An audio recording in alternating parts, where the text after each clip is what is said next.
Good evening. Good evening. Thank you so much for coming out. It is so beautiful tonight. This is like a perfect night to see this beauty, and we really appreciate you being here. My name's Silka, and I'm on the education team at Philadelphia's Magic Gardens.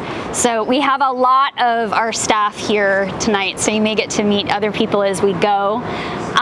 It's a big group, and I'm not, amplified, so if you can't hear me at any point, just give me a little wave and I will try to speak up. I think if it's possible, maybe we'll start here, but what I'd like to do is move us across the street so that we can look at the whole piece for a little while, and then we'll look at some details. Are people here familiar with Isaiah Zagar's work? Yeah. Are people here familiar with the Painted Bride? Yes. Some people are shaking their heads. That's great. I hope I'll be able to fill in a little bit here.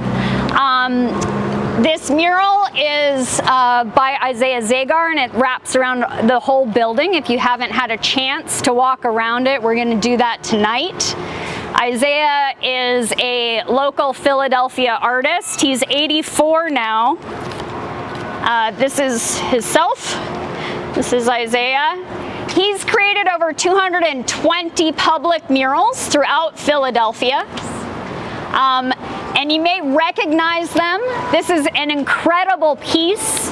This is, he uses mirror almost always in his murals, always the mirror. So it gives it that sparkle. We're gonna see that as the light changes, the way this mural will feel is going to change as we talk.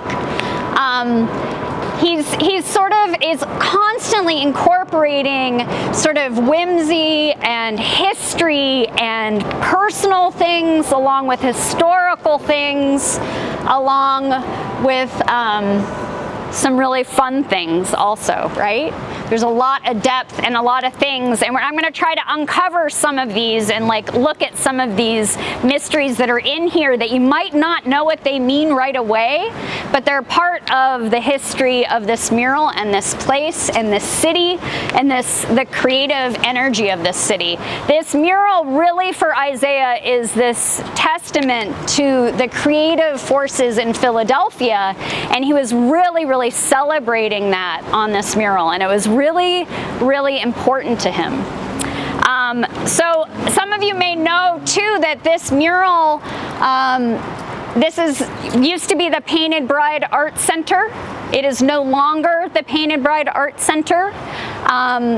We have worked really hard for many years to try to preserve this artwork where it sits, where it belongs, anchored to the building in which it was created, for which it was created, and which this whole mural talks about so much, right?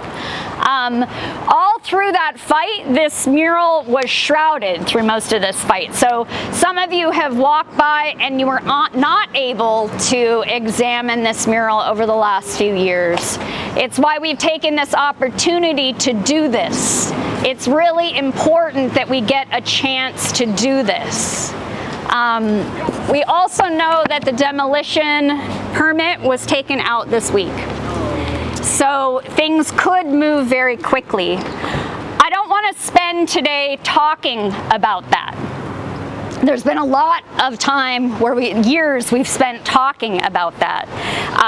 But we do have people here that know more than I do, but we also have this QR code that can detail the fight every step of the way.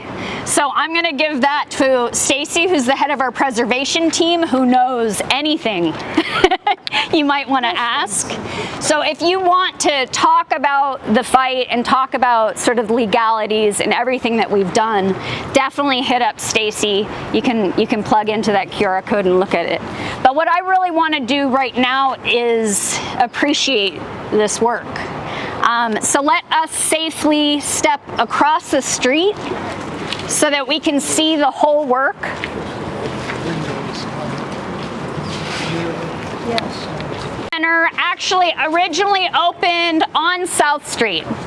It opened just a year after Isaiah and Julia Zagar had opened the Eyes Gallery, just a block away and a year later. The Painted Bride Art Center opened up in a little bridal salon, or what had been a bridal salon. The mannequins and the former use of that building gave it its name. It became the first gallery in Philadelphia that was artist-led. It was really focused on inclusion. It was really focused on artists having a lot to say about what was being shown. It was started by 4 visual artists. Jerry Givnish became the executive director and remained the executive director for 30 years. So right away, it was a part of Isaiah's life. Isaiah and Julia served on the board for 5 years. But all the artists that were gathering on South Street, Eyes Gallery had been such an anchor for that and has remained so for over 50 years. So the gallery that Isaiah and Julia opened. But there was a lot of sort of cross-pollination. They were doing a lot of things together. Isaiah held at least 5 exhibits, or was involved in at least 5 exhibits that we know of at the Painted Bride Art Center. The Eyes Gallery became really known for throwing these big art parades throughout South Street, which drew people from all over into a neighborhood that had been disenfranchised in so many ways for so long. And so all of a sudden there were these young artists doing these really exciting things, and it became known as the South Street Renaissance, this sort of reawakening of this area. The Painted Bride and Eyes Gallery were both real pivotal in the South Street Renaissance. Isaiah, I'm going to show you a little picture of Eyes in those early days. That's Julia there, looking lovely. And if you want to look on the other side, you can see the front, and you can pass that around. Here's some of those art parades that were happening, right? These sort of excursions that were bringing people to the neighborhood. There's an art parade led by Isaiah Zagar and the Zagar's best friend, Warren Muller, to the Painted Bride for one of the exhibits that they held there. So there was this deep connection. When the Painted Bride in the early 80s, rent had become such that it was no longer $100 a month, and they decided to move. And so they moved by art parade to Old City. Very briefly, they were on Bread Street, and then they came to this location. And this had been an old elevator factory. From the beginning, Isaiah wanted to do something for this building. He was deeply involved with the bride and had this like deep feeling that he wanted to contribute something as being a board member, as being sort of having had exhibits there, having done parties with them, having done all these things, all these theater happenings, and he wanted to do a mural. He said mosaic making is what he could really do for them, right? And he really envisioned this from the very beginning, even before he started, that this would be his masterpiece. Julia said that once he started working on this, he woke up every day at 5 a.m. and would work for 10 to 11 hours until he was just exhausted or there was no more light. And he did work on this over the course of 9 years. At the very beginning, he was given permission only to work inside on a fire escape. Not a fire escape like a ladder, but like a hallway that led to the fire escape. And so he did that in the 80s, and I'll show you some pictures of that. But always in his heart was this idea of really doing something big. Isaiah had not yet ever gone from the street all the way to the roofline. This changed everything for him, doing this mural, and he wanted it to. He intended for this to be this sort of triumphant, amazing culmination of everything that he had done before, and to really move things forward as to what he would do next, right? So at the same time that he started this, he also started the firehouse that is near Philadelphia's Magic Gardens, which is this massive work. And he also started the mural, the first mural that was in the sculpture garden at Philadelphia's Magic Gardens.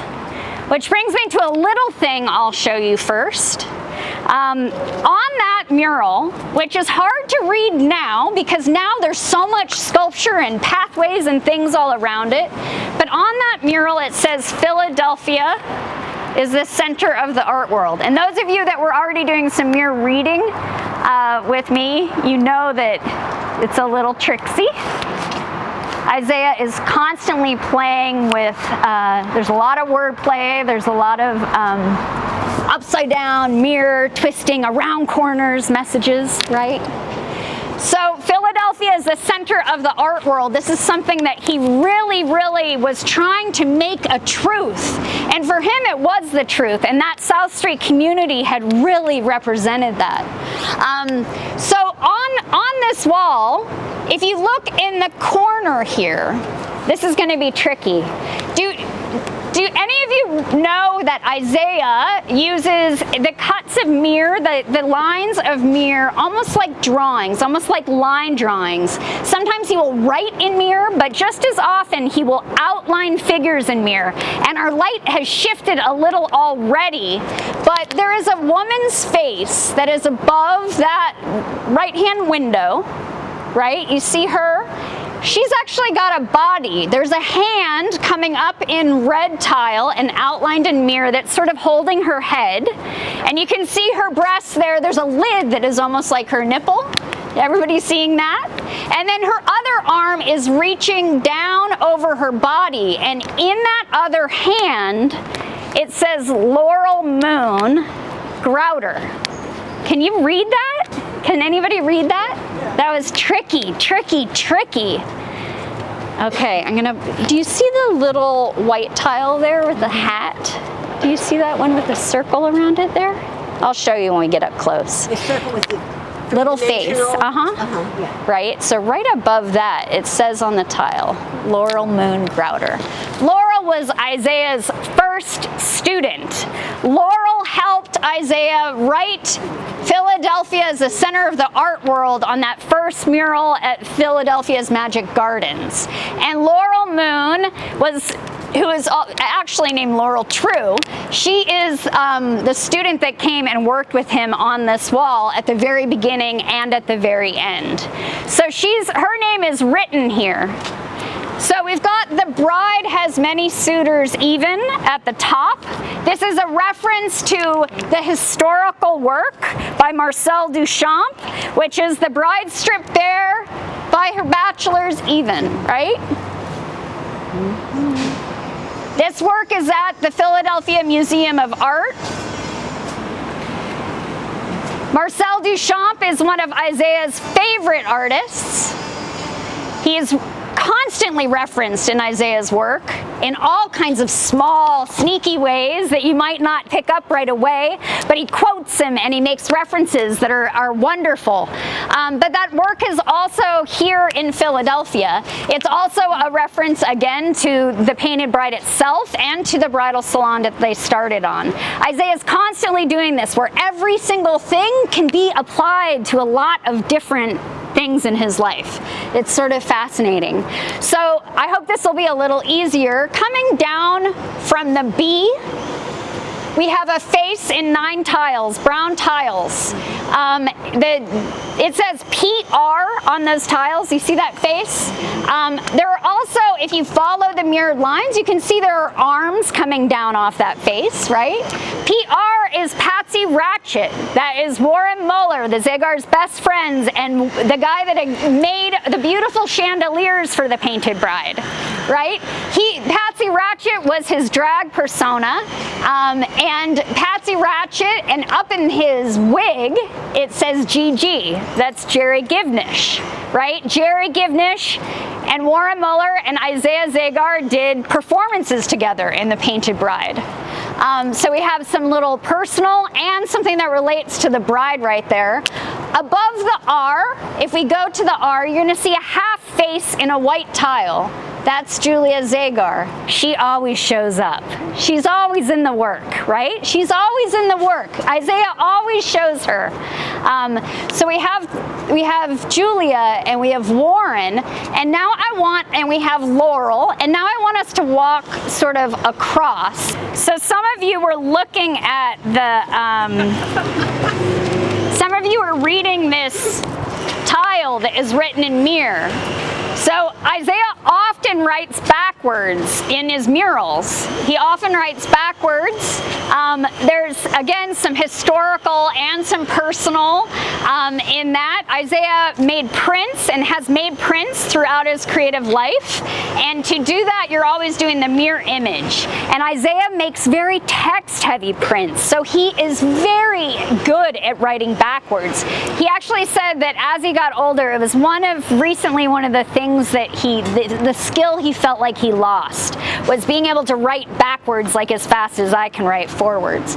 But in all of his printmaking, he has often done this. He's written, but he writes backwards on his walls too. So some of you are reading this in the mirror. I'm gonna cheat, because it says during the latter part of the 20th century, there was an efflorescence in the city of Philadelphia unequaled in the history of planet Earth. So he's like talking about this creative uprising that he felt was just like pouring out of South Street and sort of celebrating that, right? So in this text here, and you will also see occasionally Isaiah has dyslexia, and one of the things that you may see occasionally in the text is either letters that are inverted. Sometimes it's intentional, as we've seen, and sometimes it's not.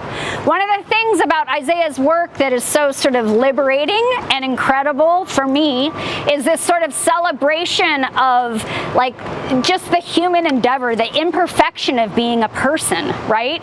And wherever he is, whoever he is in any given moment, he doesn't filter that, right? He's not working towards this idea of somebody else's idea of perfection. So when he writes, and maybe it's accidental, like he'll spell somebody's name wrong, and I've seen him be like, oh, I spelt it wrong, but it stays, right? It's in the grout, it stays. And I think it's really amazing. So up here we have, this is actually transcribing a newspaper article about an art exhibit that happened at the Painted Bride that was totally based around a South Street fruit vendor. So this South Street fruit vendor was a great favorite of Isaiah's. He often said that he was like a grandfather to him, but he ran a fruit stand and he did it for, like for 40 years or whatever. He had like grinding his own fresh horseradish for Jewish seders. He was sort of known throughout the neighborhood. Isaiah said he had very, very bad fruit, but he made up for it in a lot of ways. But Isaiah and A.B. would talk all the time. A.B. Kravitz was the guy, and they would talk all the time, and at some point Isaiah did this little art show, and it had a lot of self-portraits. Isaiah does a lot of self-portraits, and A.B. said, oh, that's really nice. There's a lot of Isaiahs, but where are all the A.B.s? And so Isaiah just started making them. He says hundreds of them, if not thousands. He says he was just making A.B. Kravitzes everywhere. He just made A.B.s. And a lot of them were in this garden where the Philadelphia's Magic Garden is now. He was sort of building these altars where he just had A.B. Kravitzes everywhere. And other artists in the community got really into this too, and they started making A.B. Kravitzes. And pretty soon they had the A.B. show. Right? And the Painted Bride did the A.B. show. And so this is a whole talk about the A.B. show. Tom Berenger was the executive director of the Theater of the Living Arts at that time. He became quite famous, but he wrote a whole little musical play about A.B. Kravitz and dressed as A.B. for this opening. And it's all sort of written in here. This is something Isaiah does a lot in his artwork too, is he finds people in the community and he almost turns them into almost like an iconography in his work, right? It's people in the community, but they stand up there along with like Rembrandt, right? They get named as often, maybe more, right? So there's that whole story of that Painted Bride thing happening. exhibit happening. Then we have here, written in here, it says a list: tractor, hoe, shovel, rake. This is about the chandelier that was made for the Painted Bride that hung in the lobby. Did I show you a picture of that? There's two. This is the chandelier. You might see the broom and the rake. Thank you.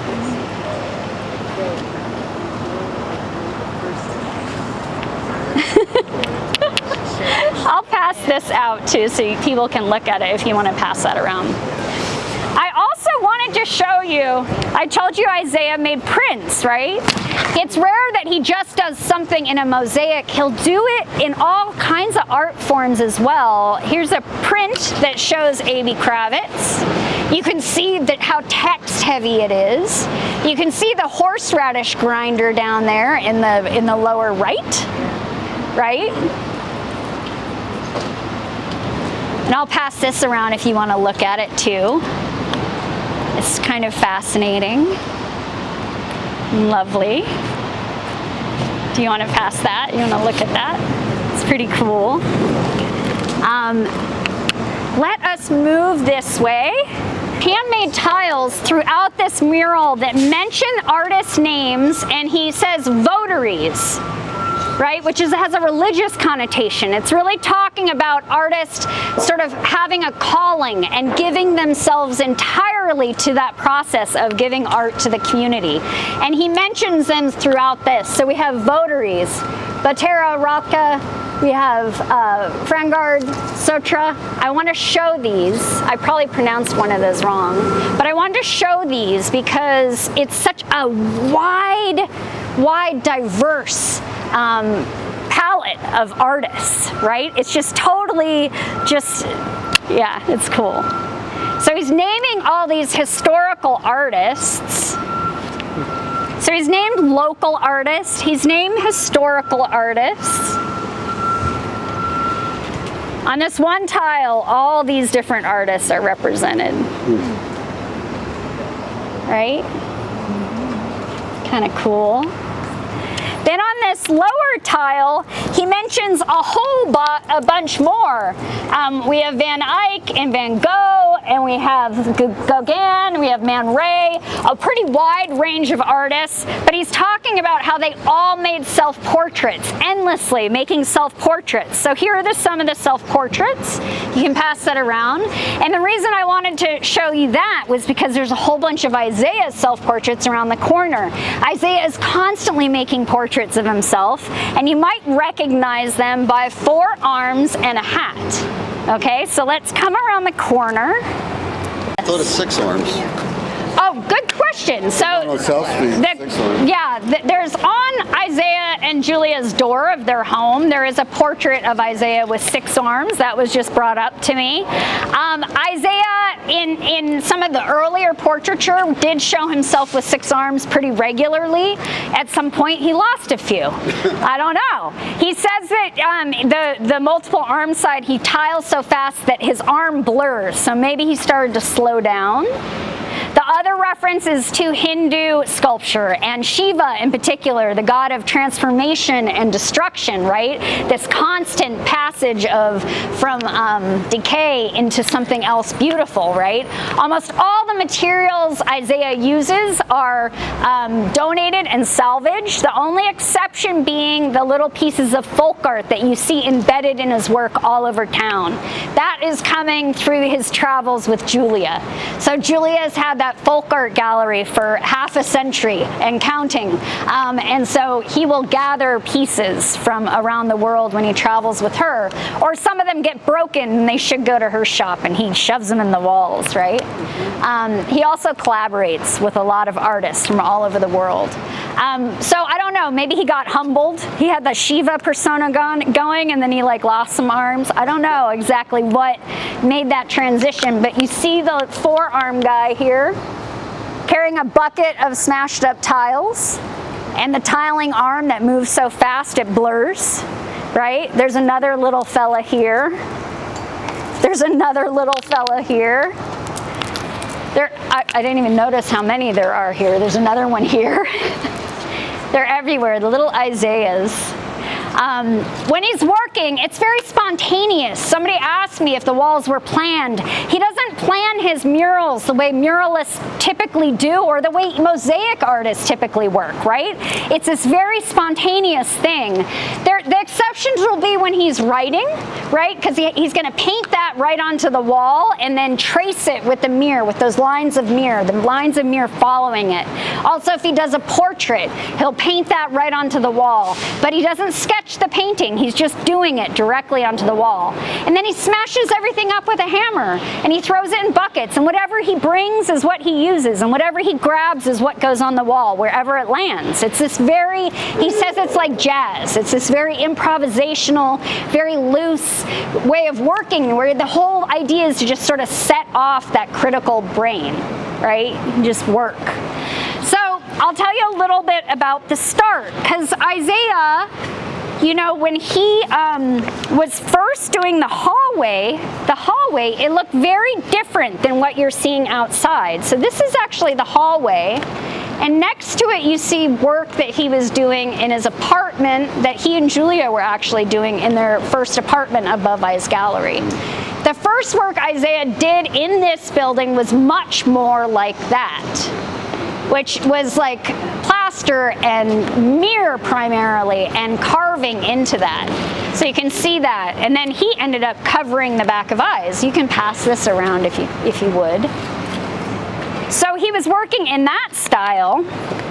So I'm going to show you too a little picture here of when this building was first started to being erected, right? The gallery. I've got a lot of like interesting little historical shots. So he did that fire escape in the 80s, in the early 80s, when the bride first moved here. And then in 1991, he gets that first student, right? I showed you Laurel True, and he needs a wall. And they did that wall near the where the gardens is, but he needed more. And so they decided to redo the fire escape. And his style had really changed over the years. So they started to redo that. This is what it ended up looking like. This is inside the building.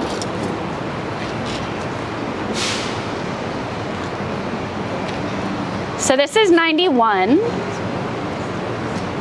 And there's more on the back, so I'll pass that around too if people want to take a peek. And he also sort of really was angling to work on the outside walls, right? He really wanted to do the whole thing. He always wanted to do the whole thing. And he says, the story he says is that a custodian who was working here said, "We need you to do a sign. Isaiah, we need you to do a sign." And Isaiah said, "I'd very happily do a sign. I'd really like to do the whole building." And the guy said, "Okay." And so Isaiah started. Right? So he comes out here, he does a sign, right? I don't know if everybody saw this, right? What year was this? This is 91. 91. And then he also, in the back of the building is where he really started to go. Right? He really started to work. Now this is the first building he ever used scaffolding on. And when he was first doing it, it was like this little scaffold. It was like just a little, he's got a bunch of people helping him, right? They're all laying tile, fast and furious, early in the morning, right? Laying tile.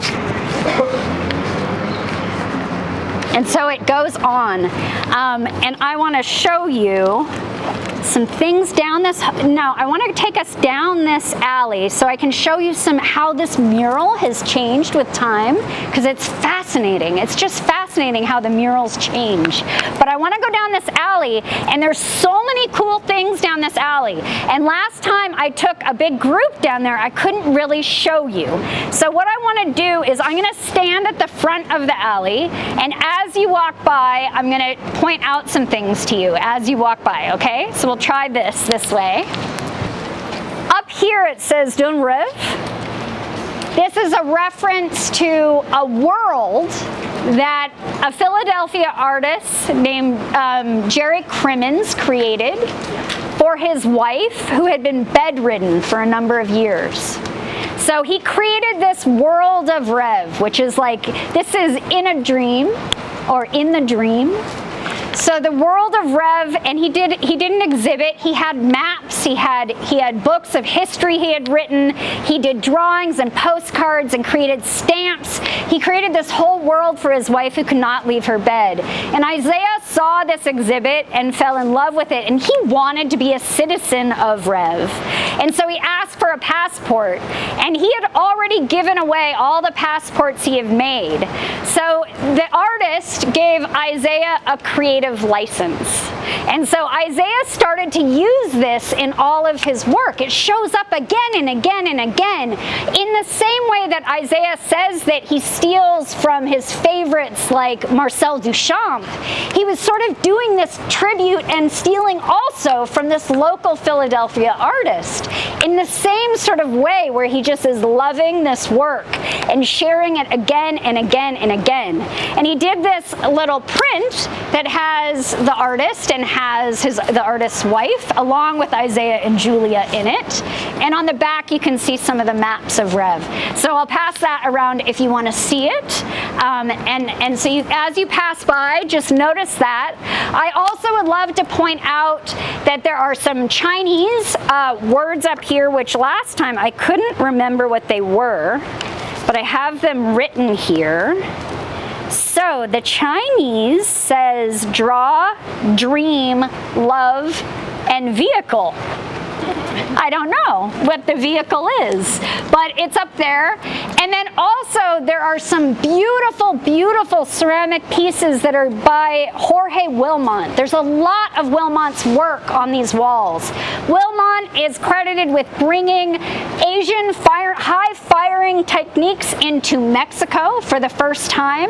He is an incredible Mexican ceramicist who opened a big museum in Tonalá and a workshop and trained tons of people. Isaiah became friends with him and went to his studio and spent time. And eventually Isaiah sent him a little bit of money and said, send me a few tiles and I'll put them in the gardens. And the man had become a bread maker. He had turned his back on art and started to bake bread. And so he sent Isaiah everything. And the bride got some of the very most beautiful pieces that he sent. So I think you'll be able to pick them out. If you can't, as you go, I'll show them to you on the other side. But please keep your eyes open for those. And also there's sort of a little history of the bride written into this wall too.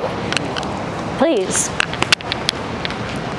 So if you look, we're almost finished here, but if we come this way, can you read? It says the painted bride here in mirror, right? There's also a slogan at the very top, and it's running backwards. It's a little tricky in this light. It's such a nice day. It's harder to see the mirror words when it's nice. When it's cloudy, it all turns silver. Everything is happening everywhere else. So now this is also a phrase that shows up in his artwork all the time. And this is another thing that came by chance, right? Isaiah was walking down South Street and a piece of a flyer stuck to his shoe. And all that it was left of it was everything was happening everywhere else. And it ended up just becoming something that shows up in pieces of carved wood, it shows up in prints, it shows up all over. Everything is happening everywhere else. So there it is backwards. But I wanted to show these incredible photos. So this is from 1993. The Painted Bride used this for their opening reception postcard. And you can see how bright these walls are, right? Yeah. Isaiah loves the way the weather and time and age change things, right? It changes. So this is from this angle. So if you come here, you can see how different this wall is. The sun will bleach out the grout. When Isaiah starts, everything is vivid, vivid, vivid, bright like this. right? Super bright. And then as the sun bleaches the color out of the grout, it changes. It becomes a more delicate looking mosaic. Red Street. And I'm going to show you this other incredible, so this is in 2001. So you can see how it's changed already. And also you can see Isaiah having a really good time in that picture. Right? Wow. I'll come back over. Right? Took a little while to. You found him though, right? Yes. Yeah. Wait. Thank you. You see. Did you find him? Okay. So it changed a lot over time. And I just want to show you too a final photo of the front, because the front was a revelation. Jerry Givnish got him that big scaffold, right? And he did that big scaffolding up there, right? And it shows also Jerry and Isaiah together in front of the mural. So they didn't finish, he didn't finish that front wall until 1999. Wow. And Laurel came back. Laurel did some of this back wall and then the front wall. But yeah, that was as it was being completed. Yes. Yes, did you find him? No, yeah, just Okay. So, and on the back wall, this is where he started. There's just a ton of references to Marcel Duchamp. There's all kinds of references to Marcel Duchamp over here, and there's a lot of work also by Jorge Wilmont on the back of this. This whole phrase, oh, sorry, let's come out of the street. Forgive me, I just walked us right into traffic. Okay. Thank you. Sorry. Philadelphia. You don't worry about that. Just keep walking. So this whole twisty, twiny quote is all Marcel Duchamp. This is all Marcel Duchamp too. Just goes all through. And then we have art is the center of the real world here. He has that on other walls. He has everywhere. Philadelphia is the center of the art world, and art is the center of the real world. Sometimes it shows up only in acronym, so you'll see it just in acronym also. Is there a catalog of every place that he did something? We don't even know every place that he's done something. He doesn't know every place that he did something. There's so much work, right? We do have a website that on our website there's a mural map, and it has, to the best of our knowledge, everything on it. Duchamp, Ella Chaux. Yes. Oh God. Yes. Duchamp. He loves him. O-O-Q. Yes. In French, it's Ella Chaux. Cool. She has a hot ass, and it's The Mona Lisa. Mona Lisa. Oh, that's Right? Yes. Very good. I've held you a little bit over time. Does anybody have questions or things they want to point out to other people that they've seen? I wonder what happened to the chandelier. Warren took it back before they demolished this building. He took it back when the building was sold. What's going to happen to all the mosaics? So I'll answer in brief, and then maybe Stacy or Emily could talk to you more deeply about that. Typically, when a mural is torn down, and this does happen with some regularity, the majority of Isaiah's work is in the world. It's not owned by the Zagars, it's not owned by the nonprofit, it is in the world, and the buildings get bought and sold, and we do lose walls, we do lose murals with regularity. Our preservation team are incredible, and what they will do if we are given any notice, and even sometimes with only 20 minutes notice, they will go down to the mural and try to take pieces that are handmade. Anything that Isaiah has painted on, anything that has like the folk art hanging out of it or the bigger portraits, They'll actually chisel them out of the wall. It's incredibly laborious, it's heavy, it's hot, it's hard work, and they'll try to save any of that, and then it can be reused, right? Either by Isaiah or in restoration work that the team's doing. One of the difficulties with this wall that is unforeseen for us is that because when they started to try to sell this building, the claim was that the walls were not safe, that they were crumbling. The exact opposite is true. And it causes a big problem for our preservation team because, sorry, we can come off the street. Boop. I'll come over here. Sorry.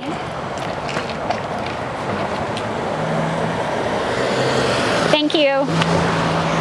I appreciate your being safer, looking out for our safety.